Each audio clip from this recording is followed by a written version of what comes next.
Hello everyone, welcome to my channel just learn.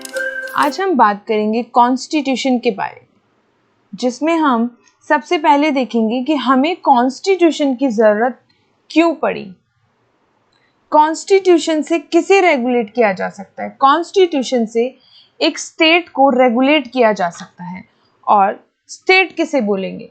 State एक political entity है जिसमें defined population है, territory है, गवर्नमेंट है और सोवरेंटी है। स्टेट बहुत सारे ऐसे फंक्शंस परफॉर्म करती है जिससे लॉ एंड ऑर्डर मेंटेन किया जाता है और एक्सटर्नल एग्रेशन से प्रोटेक्ट किया जाता है। अगर हम एक स्टेट की बात करें तो स्टेट के सभी फंक्शंस को चलाने के लिए हमें एक बेसिक ऑर्गन्स की जरूरत होती है और उसके लिए हमें लॉज बनाने की ज़रूरत है और वो सभी लॉज उस बेसिक ऑर्गन्स के स्ट्रक्चर डिफाइन करते हैं, उनका कंपोजिशन बताते हैं, उनके फंक्शंस के बारे में बताया जाता है। तो हमें कॉन्स्टिट्यूशन की ज़रूरत क्यों पड़ी? एक स्टेट को चलाने के लिए हमें कॉन्स्टिट्यूशन की ज़रूरत पड़ी, उस स्टेट के लॉ एंड ऑर्डर को मेंटेन करने के लिए और एक्सटर्नल एग्रेशन से उसको प्रोटेक्ट करने के लिए हमें कॉन्स्टिट्यूशन की जरूरत पड़ी। कॉन्स्टिट्यूशन है क्या? कॉन्स्टिट्यूशन एक बेसिक फ्रेमवर्क है गवर्नमेंट का, जिसमें सभी ऑर्गन्स के अलग अलग काम और अलग अलग फंक्शंस और पावर्स को बताया गया है। अगर हम लॉ की बात करें तो law divided in two broad categories. Firstly, public law, that is law governing the state. Public law जो state को govern करते हैं, and second is private law, law by which state governs the individual. और private laws जिसे जो state individuals को govern करने के लिए बनाया जाता है। अब हम बात करते हैं कॉन्स्टिट्यूशन की, इंडियन कॉन्स्टिट्यूशन की। तो कॉन्स्टिट्यूशन एक कंट्री का ऐसा बेसिक डॉक्यूमेंट है जो स्टैब्लिश करता है फंडामेंटल्स ऑफ द गवर्नमेंट और उसके स्ट्रक्चर को ले डाउन करता है, फंक्शंस बताता है, उसका कंपोजिशंस बताता है, पावर एंड प्रिंसिपल को डिफाइन करता है और उन ऑर्गन्स और पीपल के बीच में एक इंटर रिलेशनशिप को बताया जाता है। एक गवर्नमेंट और पीपल के रिलेशंस को बताने के लिए उनके सर्टेन राइट्स को डिफाइन किया जाता है और उन राइट्स को बोला जाता है fundamental rights, which a citizen or people of a nation must have in the constitution. All laws and powers of various organs of the state derive their validity and power from the constitution. एक state के सभी laws और power constitution से derive करते हैं। Constitution एक state को एक फ्रेमवर्क में स्टैब्लिश करता है जिसमें fundamental political, economic and religious views बताए जाते हैं। सुप्रीम कोर्ट की हम बात करें तो सुप्रीम कोर्ट ने अपने landmark case Minerva Mills versus Union of India 1980 में ऑब्जर्व किया कि constitution has devised a structure of power relationship with checks and balances and limits are placed on the powers of every authority or instrumentality under the constitution. इसका मतलब constitution एक structure बताता है जिसमें checks and balance किया जाता है उसकी पावर्स का और उन सभी अथॉरिटी की पावर्स को लिमिट किया जाता है। Constitution is the source of all powers of executive, legislative and judiciary. Constitution को एक कंट्री का सुप्रीम लॉ माना जाता है जो कंट्रोल करता है एक स्टेट के सभी फंक्शंस को। अगर हम बात करें गवर्नमेंट की, तो गवर्नमेंट में लेजिस्लेटिव, एग्जीक्यूटिव एंड जुडिशरी, इन सभी के पास अलग अलग पावर्स दी गई है। जहां लेजिस्लेचर के पास यह पावर है कि वह लॉ बना सकती है और जुडिशरी के पास यह पावर है कि वो उन लॉज को इंटरप्रेट करेगी। वहीं एग्जीक्यूटिव के पास यह पावर है कि वो उन लॉज को इन्फोर्स कराएगी। और अगर हम बात करें पीपल्स की, तो people of the India is the source of the constitution. जो पीपल्स कॉन्स्टिट्यूशन का सोर्स माना गया है, इसीलिए हमने प्रियम्बल में we the people of India को यह क्लैरिफाई करते हुए बताया है कि कॉन्स्टिट्यूशन का सोर्स खुद पीपल ऑफ इंडिया ही है। It means constitution has been prepared by the house of representative who was elected by the people. Constitution उनके द्वारा, उन हाउस ऑफ रिप्रेजेंटेटिव के द्वारा प्रिपेयर कराया गया है जिसे पीपल ऑफ इंडिया ने इलेक्ट किया है। अब हम बात करेंगे कॉन्स्टिट्यूशन के, इंडियन कॉन्स्टिट्यूशन के फीचर के बारे में। कॉन्स्टिट्यूशन के अगर फीचर की बात करें तो वहां इसमें पहला फीचर है कॉन्स्टिट्यूशन सबसे लार्जेस्ट कॉन्स्टिट्यूशन है, इंडिया का कॉन्स्टिट्यूशन। सर आइवर जेनिंग्स ने कॉन्स्टिट्यूशन ऑफ इंडिया को largest and detail constitution of the world बताया है, क्योंकि इसमें 22 पार्ट्स हैं, 395 आर्टिकल्स हैं और 12 शेड्यूल हैं। नेक्स्ट हम बात करें तो according to preamble, people of India have enacted, adopted and given to themselves to the constitution. यह सोवरेन है, सोशलिस्ट है, सेक्युलर है और डेमोक्रेटिक रिपब्लिक है। नेक्स्ट हम बात करें तो इंडिया में पार्लियामेंट्री फॉर्म ऑफ गवर्नमेंट है जो कि सेंटर और स्टेट में एग्जिस्ट करती है। इस फॉर्म में प्रेसिडेंट एक स्टेट का कॉन्स्टिट्यूशनल हेड होता है, but real executive power council of ministers के पास ही रहती है और they are responsible to the legislature.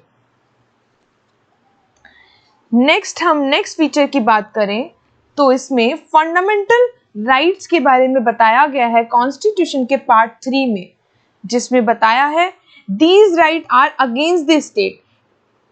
State के अगेंस्ट इन राइट को कोई भी पर्सन अप्लाई कर सकता है। State can not make any law which violates the fundamental rights of the people. State ऐसा कोई भी लॉ नहीं बनाएगा जिसमें किसी भी पर्सन के फंडामेंटल राइट्स वायलेट हो, और इसके लिए सुप्रीम कोर्ट में आर्टिकल 32 में वह रिट लगा के अपने राइट्स को इन्फोर्स करा सकता है। बट फंडामेंटल राइट कभी भी एब्सोल्यूट नहीं माने गए हैं, ये रीजनेबल और जस्टिफाइड रेस्ट्रिक्शन इम्पोज किए गए हैं for the purpose of interest of public. अगर हम बात करें next directive principle of state policy की, जिसमें बताया है कि वो they are not enforceable but they are fundamental to the governance of the state. इन्हें कोर्ट में इन्फोर्स नहीं कराया जा सकता, बट एक स्टेट से यह एक्सपेक्ट किया जा सकता है कि वो एक स्टेट को वेलफेयर स्टेट बनाने के लिए इन सभी प्रिंसिपल्स को फॉलो करें। ऑस्टिन ने directive principle of state policy को सोल ऑफ द स्टेट बताया है और इसे टाइम टाइम पर अमेंड भी किया गया है via 26th and 42nd constitutional amendments. Next हम बात करें universal adult suffrage. Country is administered by the elective representative of the people. एक कंट्री किससे एडमिनिस्टर की जाती है? जो भी उन पीपल ने अपने इलेक्टिव रिप्रेजेंटेटिव्स बनाए हैं, और वो पीपल जो भी इलेक्ट कर रहे हैं उनकी एज 18 इयर्स होनी चाहिए। उनके पास यह राइट है कि वह पार्लियामेंट और स्टेट लेजिस्लेचर में अपने रिप्रेजेंटेटिव को इलेक्ट करे। This right is not qualified either on the basis of sex, property और टैक्सेशन। नेक्स्ट हम बात करेंगे blend of rigidity and flexibility. Constitution rigid भी है और फ्लेक्सिबल भी है। Written constitution generally rigid constitution माने जाते हैं क्योंकि उनमें एक स्पेशल मेथड होता है, जबकि फ्लेक्सिबल कॉन्स्टिट्यूशन में एक ऑर्डिनरी प्रोसेस होता है जिसे फुलफिल किया जाता है। ऑल्दो इंडियन कॉन्स्टिट्यूशन रिटन है, yet it has a unique mixture of flexibility and rigidity. Indian constitution में सिर्फ थोड़े ही ऐसे प्रोविजंस हैं जो हाफ ऑफ द स्टेट की कंसेंट की जरूरत चाहिए, और अदर जो भी प्रोविजंस हैं उनमें स्पेशल मेजॉरिटी ऑफ पार्लियामेंट ही चाहिए। तो इसे देख के हम ये मान सकते हैं कि यह ब्लेंड है रिजिडिटी एंड फ्लेक्सिबिलिटी का। अगर हम बात करें next federal constitution with centralised tendency, तो ये एक इंपॉर्टेंट फीचर है जिसमें कॉन्स्टिट्यूशन को फेडरल माना गया है, लेकिन उसमें ऐसे प्रोविजंस दिए गए हैं जिसमें सेंट्रलाइज्ड टेंडेंसी है। दैट मीन्स जैसे कि हम ले अगर इमरजेंसी प्रोविजन की बात करें, तो अगर प्रोक्लेमेशन के टाइम पे अगर कोई इमरजेंसी हो जाती है तो वहां पे पावर्स को सेंटर और स्टेट में डिस्ट्रीब्यूट किया जाना चाहिए। नेक्स्ट हम बात करें इंडिपेंडेंट जुडिशरी। इंडिपेंडेंट जुडिशरी एक ऐसा इंपॉर्टेंट फीचर है इंडियन कॉन्स्टिट्यूशन का जिसमें बताया है कि जुडिशरी इंडिपेंडेंट है और वो अपनी पावर का इंडिपेंडेंटली यूज ले सकती है। Single citizenship, generally federal constitution में ड्यूअल सिटीजनशिप की बात की जाती है, जहां पे सेंट्रल स्टेट की अलग अलग सिटीजनशिप होती है, लेकिन इंडियन कॉन्स्टिट्यूशन में सिंगल सिटीजनशिप का प्रोसीजर बताया है। अ सेक्युलर स्टेट, प्रीएम्बल ने डिक्लेयर किया कि India to be a secular state. A secular state in case of religion is completely neutral, जहां पे सभी रिलीजन्स को इक्वली ट्रीट किया जाता है और किसी को भी रिलीजन्स के बेस पे डिस्क्रिमिनेट नहीं किया जा सकता है, जो कि आर्टिकल 25 to 28 पे कंसोलिडेट करके बताया गया है। फंडामेंटल ड्यूटीज की अगर हम बात करें तो यह पार्ट 4A में बताया है, जिसमें हर सिटीजन को यह रिमाइंड करवाया जाएगा कि एवरी सिटीजन की ड्यूटी है टुवर्ड्स नेशन, और वो अपने राइट्स को एंजॉय करेंगे अपनी ड्यूटी को साथ में याद रखते हुए। अब हम बात करेंगे इंडियन कॉन्स्टिट्यूशन के नेचर के बारे में, जिसमें हम बात करेंगे कि इंडियन कॉन्स्टिट्यूशन का नेचर कैसा है। अगर हम कॉन्स्टिट्यूशन की नेचर की बात करें तो इसे 2 पार्ट्स में क्लासिफाई किया जाता है। One is federal and second is unitary. अगर फेडरल कॉन्स्टिट्यूशन की बात करें तो वहां पे पावर्स को सेंट्रल और स्टेट गवर्नमेंट में डिवाइड कर दिया जाता है और both are independent in their spheres. अगर हम यूनिटरी कॉन्स्टिट्यूशन की बात करें तो वहां पे सभी पावर एक गवर्नमेंट को दी जाती है, विच इज सेंटर गवर्नमेंट। अब हम बात करेंगे कि इंडियन कॉन्स्टिट्यूशन को किसने फेडरल और यूनिटरी बताया है। बहुत सारे ऐसे जूरिस्ट हैं जिन्होंने इंडियन कॉन्स्टिट्यूशन को क्वेसी फेडरल बताया है, having more unitary features. According to the constitution makers, Indian constitution is federal. और डॉक्टर भीमराव अंबेडकर की ड्राफ्टिंग कमेटी ने कॉन्स्टिट्यूशन में सेंटर को एम्पावर किया है to freeze the freedom of state, yet it is a federal constitution. जैसा कि हम अगर आर्टिकल 1 में देखें कॉन्स्टिट्यूशन के, जहां पे यूनियन वर्ड यूज किया गया है instead of federation, it means जो वर्ड यूनियन है इसका मतलब है वॉज डेलिबरेटली यूज किया गया है। और उसका यह रीजन है कि Indian union is not the result of an agreement by the state. State के एग्रीमेंट का रिजल्ट नहीं है और स्टेट के पास यह भी फ्रीडम नहीं है टू सेडीड फ्रॉम द यूनियन। अगर हम प्रोफेसर केसी वेरे की बात करें तो उन्होंने इंडियन कॉन्स्टिट्यूशन को क्वेसी फेडरल बताया है। और सुप्रीम कोर्ट के जजमेंट्स को देखा जाए तो वहां पे State of West Bengal versus Union of India में बताया है कि कॉन्स्टिट्यूशन फुल्ली फेडरल नहीं है। वहीं हम देखेंगे SR Bommai versus Union of India 1994 में सुप्रीम कोर्ट ने एक्सप्रेस किया था मेजॉरिटी ओपिनियन में कि इंडियन कॉन्स्टिट्यूशन इज फेडरल। अब हम बात करें कि एक फेडरल कॉन्स्टिट्यूशन में क्या क्या एलिमेंट्स हो सकते हैं। फेडरल कॉन्स्टिट्यूशन में फर्स्ट है डिवीजन ऑफ पावर्स। वहां पे सेंट्रल और स्टेट गवर्नमेंट को अपनी अपनी पावर्स में डिवाइड किया गया है। Each government is independent in its jurisdiction and does not exercise the right and powers of the other. Next, supremacy of the constitution. Constitution is the source of all powers of executive, legislature and judiciary. In the federal system, constitution is considered the supreme law of the country. All the institution functions under the control of the constitution. जहां पे constitution की supremacy बताया है तो वहां पे बहुत ज्यादा नेसेसरी है कि एक फेडरल गवर्नमेंट की तरह काम किया जाए। नेक्स्ट हम देखेंगे written constitution. Federal constitution must necessary be documented. अगर आप फेडरल कॉन्स्टिट्यूशन की बात करें तो उसे एक डॉक्यूमेंट में रिटन फॉर्म में ही होना चाहिए,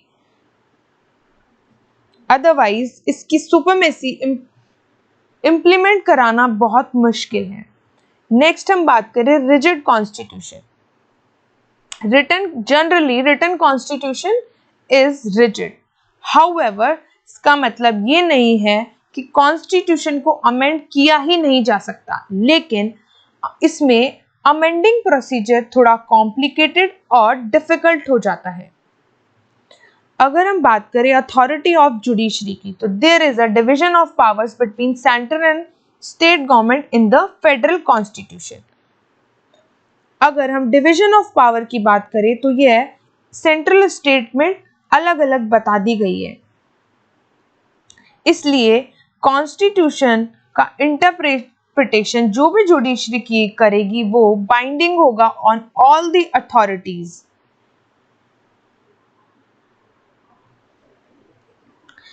ये हमने सभी फीचर्स फेडरल कॉन्स्टिट्यूशन के बारे में बात कर दिए हैं जो इंडियन कॉन्स्टिट्यूशन में भी एग्जिस्ट करते हैं। अब हम ऐसे फेडरल प्रिंसिपल्स के अगेंस्ट भी बात करते हैं जो बताते हैं कि कहीं ना कहीं पावर्स यूनियन गवर्नमेंट के पास ही डायरेक्टली और इनडायरेक्टली दी गई है। जैसे हम बात करेंगे अपॉइंटमेंट ऑफ गवर्नर की। गवर्नर का अपॉइंटमेंट आर्टिकल 155 में प्रेसिडेंट द्वारा किया जाता है और वह प्रेसिडेंट के ऑफिस होल्ड करने तक ही ऑफिस को होल्ड करता है और वो आंसरेबल भी प्रेसिडेंट को ही होता है, ना कि स्टेट लेजिस्लेचर को। इसलिए इस प्रोविजन को माना गया है कि इसमें जो पावर है वो डायरेक्टली इनडायरेक्टली सेंटर के थ्रू ही कंसिडर की गई है। नेक्स्ट हम बात करें power of parliament to make laws on the matters of the state list in national interest. अगर एक स्टेट का कोई भी नेशनल इंटरेस्ट होता है तो वहां पे राज्यसभा एक रिजोल्यूशन पास करती है बाय 2/3 मेजॉरिटी, जिससे स्टेट लिस्ट के सब्जेक्ट पे भी लॉज बनाया जा सकता है। देन पार्लियामेंट ही उस पे एम्पावर्ड है लॉज बनाने के लिए। अगर हम आर्टिकल 3 की बात करें, जहां पे पार्लियामेंट के पास पावर है कि वह स्टेट कोई भी नई स्टेट बना सकती है, उसकी एरियाज बाउंड्रीज उसका नाम भी चेंज कर सकती है, ये सारी पावर पार्लियामेंट को ही दी गई है। तो ये सभी प्रोविजंस और इमरजेंसी प्रोविजंस की भी बात करें, जहां पे financial emergency, national emergency, article 352, 356 और 360 में भी कहीं ना कहीं पावर्स पार्लियामेंट के पास ही दी गई है। तो ये सारे प्रोविजंस हमने बात कर लिए हैं फेडरल और यूनिटरी के। अगर हम इंडियन कॉन्स्टिट्यूशन की बात करें तो इंडियन कॉन्स्टिट्यूशन को माना गया है कि वह फेडरल है, लेकिन बहुत सारे ऐसे फीचर्स हैं जिसमें यूनिटरी की फॉर्म बताई गई है। Federation with a strong centralization tendency. तो यह कहना सही नहीं है कि यह फेडरल कॉन्स्टिट्यूशन है या यह यूनिटरी कॉन्स्टिट्यूशन है।